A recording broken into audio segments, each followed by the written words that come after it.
નમસ્કાર દર્શક મિત્રો, હું રાજેશ પાટણવાડિયા રાષ્ટ્ર સેવા ન્યૂઝમાં આપનું હાર્દિક સ્વાગત કરું છું। સમાચાર મળી રહ્યા છે ડેડિયાપાડાથી। ડેડિયાપાડાના ધારાસભ્ય ફરી ચર્ચામાં। ડેડિયાપાડાના ધારાસભ્ય ચૈતર વસાવા પર શાંતિલાલ વસાવાએ ગંભીર આરોપ લગાવ્યો।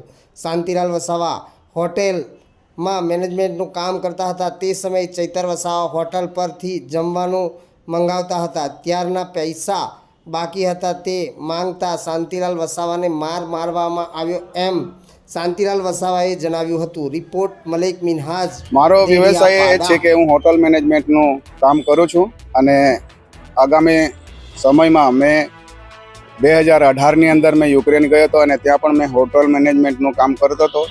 ત્યાં ડબલ 3 વર્ષની 2 વાર વિઝા કરી અને બીજી વાર જ્યારે આ યુદ્ધ ચાલુ થયું યુક્રેનની અંદર ત્યારે હું ત્યાં જ હતો અને ત્યાંથી મેં પહેરેલે કપડે અહીંયા ઘરે સુધી પહોંચેલો છે અને અહીંયા આવીને પછી આ ચૈતરભાઈની સાથે જ મેં એમનું બધું કામ એમનું પ્રચાર ને બધું કામ અમે સાથે કરતા હતા।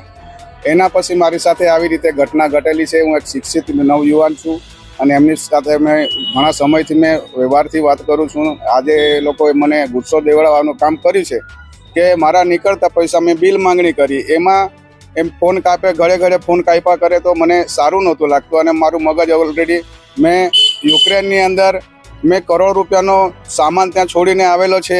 મગજ ઓલરેડી મારું તેમાં પેલું એ થયા કરે અને પાછા મારા જ માણસો જેમના પર સાથે હું મહેનત કરું છું, જેમને જીતાડવાનો અડીખમ પ્રયત્ન કરું છું, એ જ માણસો મારી સાથે આવો વ્યવહાર કરે તો સ્વાભાવિક છે કે મને ગુસ્સો આવે। એટલે મેં ગુસ્સા સાથે ગાળ બોલીને વાત કરી છે, પણ મારો ફોન રિસીવ નહોતા કરતા એટલે મેં અજાણ્યા ફોનમાંથી મેં ફોન કર્યો હતો અને એમને તરત ઉપાડ્યો એટલે સ્વાભાવિક મને ગુસ્સો આવ્યો એટલે મેં ગાળ બોલીને જ વાત કરી। એટલે એ લોકો મને રાતે 16 તારીખે ગામમાં મારા ગામની અંદર મારું ગામ ને એમનું ગામ 20 કિલોમીટરનું અંતર છે, એ મારા ઘરે આવ્યા। મારા ઘરના આંગણાની અંદર આવીને પછી મારા આ છોકરાઓ મારી દીકરીની સામે મને એ લોકોએ મારામારી કરી, ખૂબ જ મને પાટુથી બહુ માર્યો છે અને મેં બેભાન હાલતમાં પડી ગયો હતો ત્યાં। આવું બધું મારી સાથે એ લોકોએ વર્તન કરેલું છે એટલે આજે હું રાજપીપળા એસપી સાહેબને ત્યાં આવીને મેં FIR નોંધાવેલું છે।